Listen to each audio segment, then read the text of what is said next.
Hi, I'm Martin Myers, and I'm going to read you a short chapter from my novel, The Secret Viking. It's entitled Once Again in Warsaw, and it starts with a quote which says, "Residents of Warsaw who disagree are said to be poles apart," and it's attributed to Polska Telefonska. 6 weeks after my father died, I ran into him on the street in Warsaw, where I'd gone to meet my Polish publisher.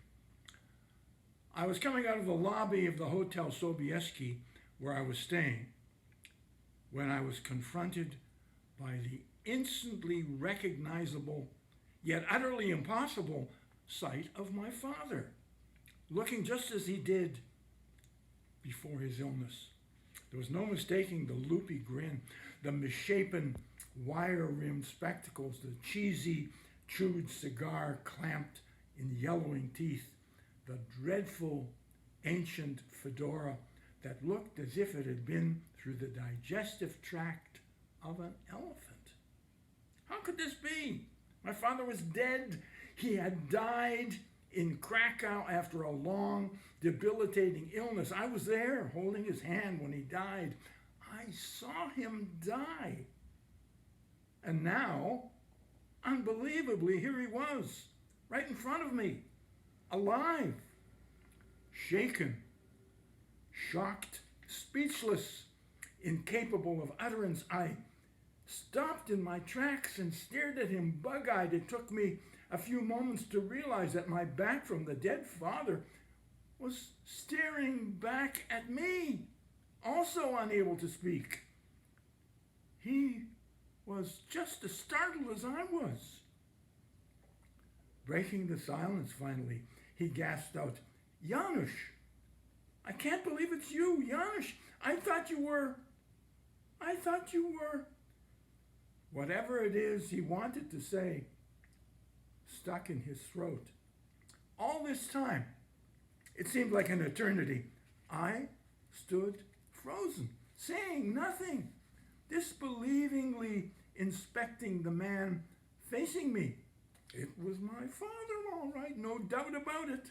The looks, the voice, the attitude, the speech mannerisms, identical.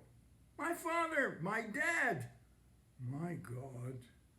But he'd called me Janusz. And my name is Zisla Wasilewicz, a son of the late, lamented, departed, I had thought, Jerzy Wasilewicz, who now stood before me blubbering in confusion. Maybe it was the shock, but why would he be in shock, I wondered.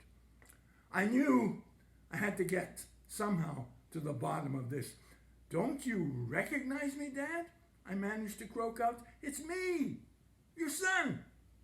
"Of course I recognize you, Janusz. How could I not recognize my own son, my own flesh and blood?" he responded almost pleadingly. "But Dad, my name isn't Janusz. You know that. It's Zisla." "Zisla?" my father repeated in puzzlement, a look of inconsolable sadness clouding his face. "Don't play games with me, Janusz. Not at a time like this, not after all we've been through. I know it's you." He started to cry, since tearfulness is a family trait. I joined in, and we clung to each other. All right, it is me," I snuffled reassuringly into his shoulder. "Please don't cry. I am your son." Then reason reasserted itself. "But I'm your son, Zisla Wasilewicz, son of Jerzy Wasilewicz." I held him at arm's length and gave him a little shake. "Jerzy, look at me. It's Zisla. Don't you recognize me, Jerzy?" My father's eyebrows shot up in alarm and he pulled away from me. "My name is not Jerzy," he said. "It's Ladislaus." Now it was my turn to be confused. Ladislaus, I protested. You can't be Ladislaus. Ladislaus Pilsudski, he nodded sadly. And you're my son, Janusz. You were sick for a long time, and you died 6 weeks ago. I was there, holding your hand when you died. I saw you die. And now you're back? And frankly, I don't believe any of this. You're not going to believe what I'm about to tell you either, I said.